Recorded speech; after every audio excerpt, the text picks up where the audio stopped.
ગોંડલની રાજનીતિમાં પાટીદાર સમાજનો એક એવો યુવાન ચહેરો જેણે ગોંડલની રાજનીતિને ધ્રુજાવી છે. પાટીદાર સમાજનો યુવા ચહેરો અને યુદ્ધ ઇજ કલ્યાણ ગ્રુપના ફાઉન્ડર નિખિલ દોંગાને મુંબઈની રિલાયન્સ હોસ્પિટલમાં દાખલ કરવામાં આવ્યા છે, જેના લીધે પાટીદાર સમાજમાં ચિંતાનો માહોલ જોવા મળી રહ્યો છે. ગોંડલની ધરતી પરથી ઉભરેલો એક એવો યુવાન જેણે પોતાના બેબાક અંદાજથી રાજકીય વર્તુળમાં અલગ ઓળખ બનાવી, તેવા પાટીદાર સમાજનો આ યુવા ચહેરો ફરીથી ચર્ચામાં આવ્યો છે. પણ આ વખત ચર્ચાનું કારણ એ રાજકારણ નહીં, પણ તેમનું સ્વાસ્થ્ય છે.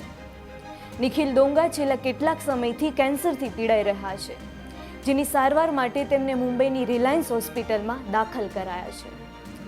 આ સમાચાર સામે આવતા સમાજના આગેવાનો, સમર્થકો અને યુવાનોમાં ચિંતાનો માહોલ જોવા મળી રહ્યો છે.